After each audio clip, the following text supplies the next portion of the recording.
Welcome to 1990. నేను Brahmanaidu. Bhogapuram airport credit war ఇప్పుడు social మీడియాలో ఒక పెద్ద చర్చ.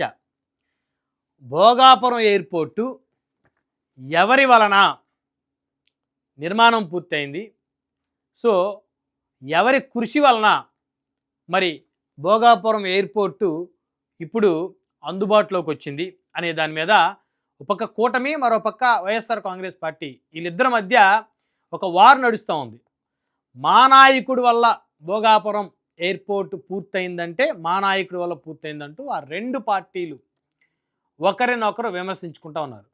అసలు ఆ పూర్తి వివరాల్లోకి వెళ్తే, ఉత్తరాంధ్ర ప్రజల కలల ప్రాజెక్టు భోగాపురం ఎయిర్పోర్ట్ మరో కీలక దశకు చేరుకుంది. ఎందుకంటే ఉత్తరాంధ్ర వాసులందరి యొక్క కళ భోగాపురం ఎయిర్పోర్ట్. భోగాపురం ఎయిర్పోర్ట్లో తొలి విమానం విజయవంతంగా ల్యాండ్ అయింది. ఢిల్లీ నుంచి వచ్చిన ఎయిర్ ఇండియా వ్యాలిడేషన్ ఫ్లైట్ రన్వేపై సురక్షితంగా ల్యాండ్ అయింది. ఈ విమానంలోనే కేంద్ర మంత్రి రామ్మోహన్ నాయుడు భోగాపురం ఎయిర్పోర్ట్కు చేరుకున్నారు. ఆయన అంతర్జాతీయ ప్రమాణాలకు అనుగుణంగా భారీ విమానాలు ల్యాండ్ అయ్యే రన్వే రూపకల్పన జరిగింది. ట్రయల్ రన్ సక్సెస్ కావడాన్ని శుభ సంకేతంగా మంత్రి రామ్మోహన్ నాయుడు గారు పేర్కొన్నారు. భోగాపురం ఎయిర్పోర్ట్ ప్రారంభం ఉత్తరాంధ్ర అభివృద్ధికి కీలక మైలురాయిగా మారనుంది. ఎయిర్పోర్ట్ అనేది అభివృద్ధికి ప్రధానమైనటువంటి ఒక బాట. రవాణా మార్గాలు చాలా ఇంపార్టెంట్. రోడ్డు, రైలు, వాయు, 3 మార్గాలు ఉంటాయి రవాణా మార్గాలు ప్రధానంగా. రోడ్డు మార్గం, రైలు మార్గం, వాయు మార్గం, ఆ తర్వాత జల మార్గం. సో అంటే పట్టణాలు కానీ ప్రాంతాలు కానీ అభివృద్ధి చెందాలంటే రోడ్లు బాగుండాలి, రోడ్డు మార్గాలు ఉండాలి, అదేవిధంగా రైలు మార్గాలు ఉండాలి. ఇంకా అన్నిటికన్నా ముఖ్యంగా దేశ విదేశాలతో కనెక్టివిటీ ఉండాలంటే ఎయిర్లైన్స్ కంపల్సరీ, వాయు మార్గాలు అంటే విమానాశ్రయం అనేది కంపల్సరీ. హైదరాబాద్ చూస్తే మరి ఇంత పెద్ద మహానగరం అభివృద్ధిలో కీలక పాత్ర మరి విమానాశ్రయాలని కూడా చెప్పుకోవచ్చు. రాజీవ్ గాంధీ ఇంటర్నేషనల్ ఎయిర్పోర్టు శంషాబాద్లో 5,500 ఎకరాలతో ఉంటుంది. అతిపెద్ద ఎయిర్పోర్టు భారతదేశంలోనే Rajiv Gandhi international airport. So దేశ విదేశాల నుంచి కనెక్టివిటీ డైరెక్ట్గా రాజీవ్ గాంధీ ఇంటర్నేషనల్ ఎయిర్పోర్ట్కి ఉంటుంది హైదరాబాద్ శంషాబాద్. మరి ఈ ఇతర దేశాల నుంచి పెద్ద ఎత్తున వ్యాపార లావాదేవీలు జరగాలంటే మరి రాకపోకలు ఉండాలి కదా. సో ఆ రాకపోకలు ఉండాలంటే విమాన మార్గం తప్పనిసరి.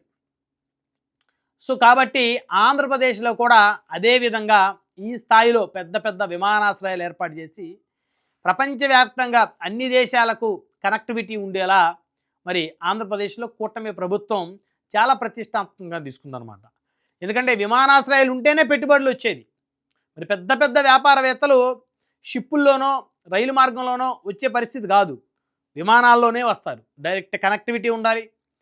సో వారికి అక్కడి నుంచి ఎక్కడైతే విమానాశ్రయం ఉందో అక్కడి నుంచి మరి దగ్గరగా వారు షెల్టర్ తీసుకోవడానికి మరి మంచి మంచి పెద్ద పెద్ద 5 స్టార్ హోటల్స్ ఉండాలి. సో ఆ తరహా వసతులు ఉంటేనే మరి విదేశాల్లో ఉన్నటువంటి పెద్ద పెద్ద వ్యాపారవేత్తలు వచ్చి పెట్టుబడులు పెట్టుకోవడానికి మరి వారికి ఒక అవకాశం ఉంటుంది. సో ఇంట్రెస్ట్ కూడా చూపుతారు. కాబట్టి తొలి విమానం ల్యాండింగ్ నేపథ్యంలో రాజకీయ క్రెడిట్ వార్ మొదలైంది. విమానం ల్యాండ్ అయిపోయింది, సో సక్సెస్ఫుల్గా ల్యాండ్ అయింది. ట్రయల్ రన్ సక్సెస్ అయిన తర్వాత మరి ఇప్పుడు ఎవరిది క్రెడిట్ అనేటువంటి ఒక వార్ మొదలైంది.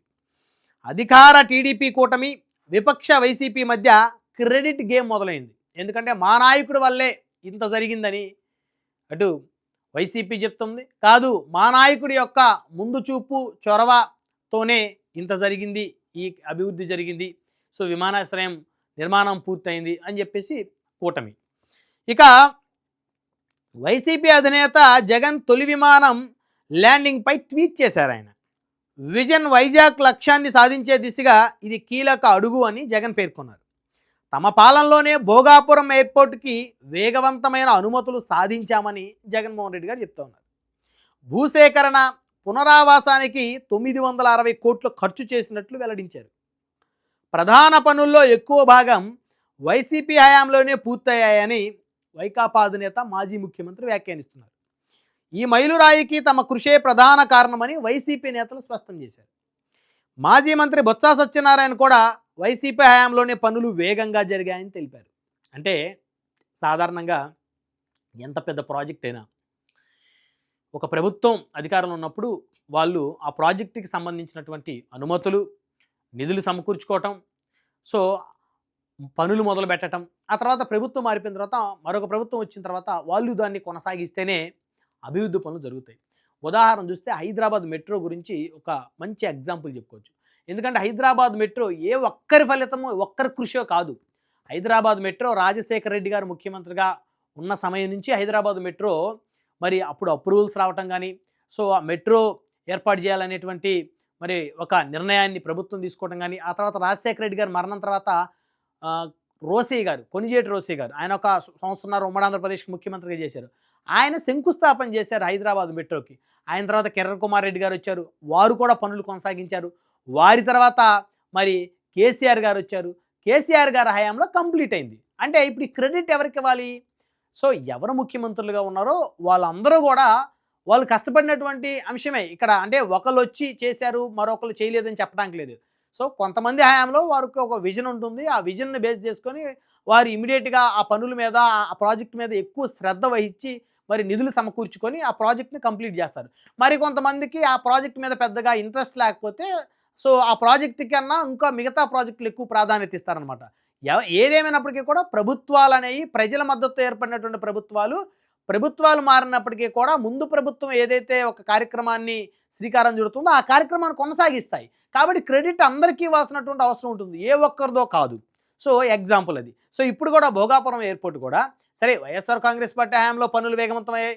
తర్వాత ఇప్పుడు చంద్రబాబు నాయుడు గారు ముఖ్యమంత్రి అయిన తర్వాత కూటమి మరి డబుల్ ఇంజిన్ సర్కార్, సో ఇప్పుడు తొలి విమానం ల్యాండ్ అయింది. మరి ఇక్కడ వీరికి క్రెడిట్ ఇవ్వాలి, అదేవిధంగా వారు ఎంతవరకు పనిచేస్తే వారికి క్రెడిట్ ఇవ్వాలి.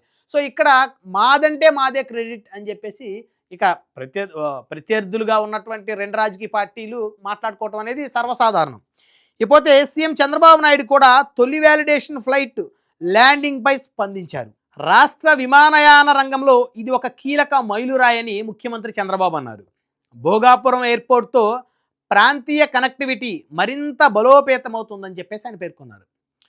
ఉత్తరాంధ్ర ఇప్పుడు టేకాఫ్కు సిద్ధమైందని వ్యాఖ్యానించారు. 2014 నుంచి 2019 మధ్య కాలంలో కేంద్ర ప్రభుత్వం ఈ విమానాశ్రయ నిర్మాణాన్ని ప్రారంభించిందని ఆయన గుర్తు చేశారు. అన్ని ప్రాంతాల సమగ్ర అభివృద్ధే కూటమి ప్రభుత్వ లక్ష్యమని ముఖ్యమంత్రి స్పష్టం చేశారు. వారు ఏమన్నారు? 2014 నుంచి 2019 మధ్య కాలంలో కేంద్ర ప్రభుత్వం ఈ విమానాశ్రయాన్ని నిర్మాణాన్ని ప్రారంభించిందని గుర్తు చేశారు. బేసిక్గా కేంద్ర ప్రభుత్వం మద్దతు లేకుండా మరి కేంద్ర ప్రభుత్వ అధీనంలో నడిచేటువంటి ఈ విమానయాన సంస్థలకు సంబంధించినటువంటి ఏవి కూడా మరి ముందుకెళ్ళేటువంటి పరిస్థితి ఉండదు. కాబట్టి కేంద్ర ప్రభుత్వం మద్దతు ఉంది. ఆ రోజు కూడా 2014-19 డబుల్ ఇంజిన్ సర్కారే. ఎందుకంటే అప్పుడు కూడా తెలుగుదేశం, జనసేన, బీజేపీ కూటమి ఉన్నాయి. సరే జనసేన ప్రత్యక్ష రాజకీయాల్లో పోటీ చేయకపోయినప్పటికీ కూడా టీడీపీ బీజేపీకి మద్దతు ఇచ్చిన పరిస్థితి. సో ఆ రోజు కూడా చంద్రబాబు నాయుడు గారు బీజేపీ మద్దతుతోటి, ప్రైమ్ మినిస్టర్ మద్దతుతోటి 2014 నుంచి 2019 మధ్య కాలంలో కేంద్రం ప్రభుత్వం ఈ విమానాశ్రయాన్ని నిర్మాణాన్ని ప్రారంభించిందని గుర్తు చేశారు. అన్ని ప్రాంతాల సమగ్ర అభివృద్ధి తమ లక్ష్యం అన్నారు. అయితే ఆ తర్వాత 2019 నుంచి 2024 మధ్య కాలంలో సో జగన్మోహన్ రెడ్డి గారి ప్రభుత్వం కూడా దాన్ని కొనసాగించింది. ఇప్పుడు చంద్రబాబు నాయుడు గారి ప్రభుత్వం ఆ పనులు ఈ 1.5 ఇయర్లో ఇంకా వేగవంతంగా సాగాయి. ఒక విమానం కూడా మరి ల్యాండింగ్ అయినటువంటి పరిస్థితి.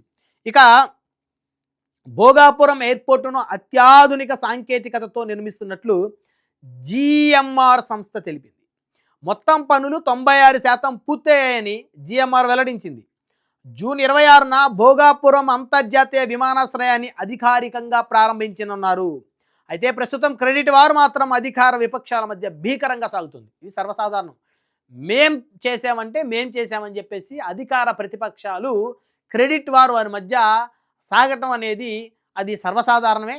ఎందుకంటే ఆ విధంగా క్రెడిట్ వారు లేకపోతే ఆశ్చర్యంగానే, ఉంటే ఆశ్చర్యపోవాల్సిన అవసరం లేదు. సో మొత్తానికి చంద్రబాబు నాయుడు గారు కేంద్ర ప్రభుత్వం సహకారంతో 2014లో వేసిన పునాది కొనసాగుతూ వచ్చింది. 2019 నుంచి 2024 మధ్య కాలంలో కూడా ఎంతో కొంత పనులు జగన్మోహన్ రెడ్డి గారి హయాంలో కూడా మరి ఆ పనులు, ఆ నిర్మాణం నడిచింది. ఆ తర్వాత ఇప్పుడు మరి నిర్మాణం పూర్తయి మరి ఒక ట్రయల్ రన్ కూడా వేసినటువంటి పరిస్థితి.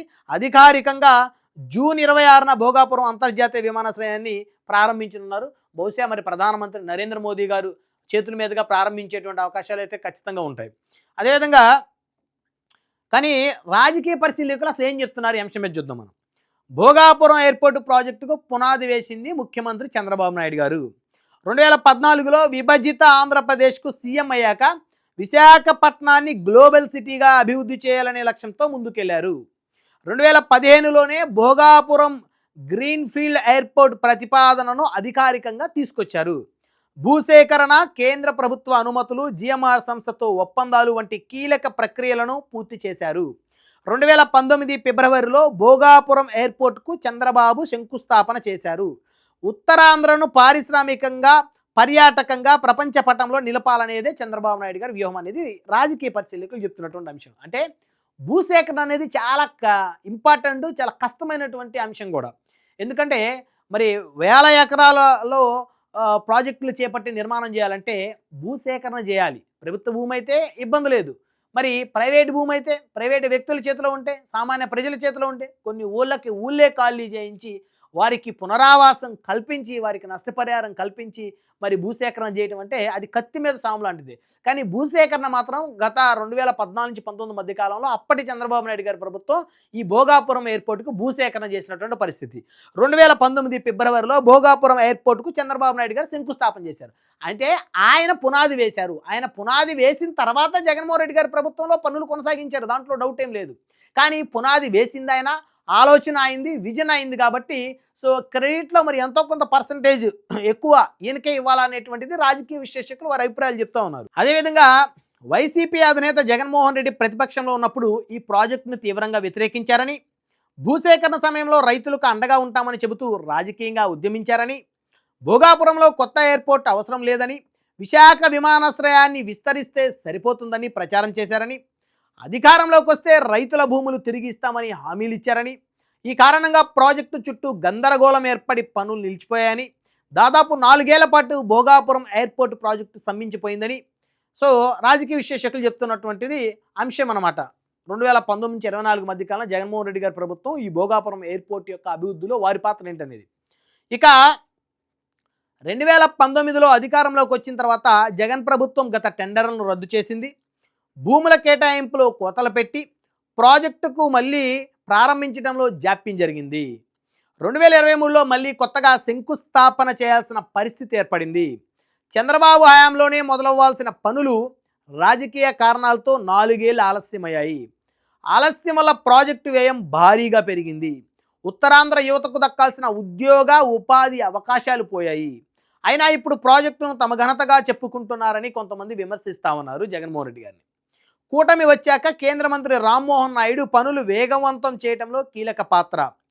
కేంద్ర స్థాయిలో అనుమతులు, సమన్వయంతో ప్రాజెక్టుకు ఊపునిచ్చారు. అంతర్జాతీయ ప్రమాణాలకు అనుగుణంగా పనులు పూర్తయ్యేలా పర్యవేక్షణ చేపట్టారు. ఆయన కృషితో ఎయిర్పోర్టు, ట్రయల్ రన్ను, తొలి విమాన ల్యాండింగ్ సాధ్యమయ్యాయి. అంటే సంకల్పం ఉంటే ఏ ప్రాజెక్ట్ అయినా సాధ్యపడుతుంది. మనం ఇందాక చెప్పుకున్నాం. ఎవరైనా గత ప్రభుత్వాలు శంకుస్థాపన చేసి మరి కొంత ముందుకు తీసుకెళ్లిన ప్రాజెక్ట్ని తర్వాత వచ్చే ప్రభుత్వం ఆ ప్రాజెక్ట్ మీద ఇంట్రెస్ట్ చూపించి కంప్లీట్ చేస్తే కంప్లీట్ అవుతుంది. పెద్దగా ఇంట్రెస్ట్ చూపకుండా ఎవరైతే శంకుస్థాపన చేశారో వారికి ఎక్కువ పేరు వస్తుందని చెప్పేసి ఆ ప్రాజెక్ట్ను తాత్సారం చేస్తే లేట్ అవుతుంది. కానీ ఇక్కడ 2019 నుంచి 24 మధ్య కాలంలో జగన్మోహన్ రెడ్డి గారు పూర్తి చేయాల్సింది భోగాపురాన్ని. చేస్తే ఆయన క్రెడిట్ ఖచ్చితంగా ఆయనకు వచ్చేది. కానీ మరి ఆయన పూర్తి చేయలేదు. మళ్ళీ తెలుగుదేశం కూటమి ప్రభుత్వం అధికారంలోకి వచ్చిన తర్వాత మరి తెలుగువాడైనటువంటి రామ్మోహన్ నాయుడు గారు కేంద్ర విమానయాన శాఖ మంత్రి అయిన తర్వాత ఆయన పనులను వేగవంతం చేయటం, అదేవిధంగా ఆయన కృషితో ఎయిర్పోర్టు, ట్రయల్ రన్, తొలి విమాన ల్యాండింగ్లు సాధ్యమవటం అనేది ఖచ్చితంగా కూటమి ప్రభుత్వానికి ఈ యొక్క భోగాపురం ఎయిర్పోర్టు క్రెడిట్ దక్కుతుంది అనేది మెజారిటీ విశ్లేషకుల యొక్క అభిప్రాయంగా కనపడుతుంది.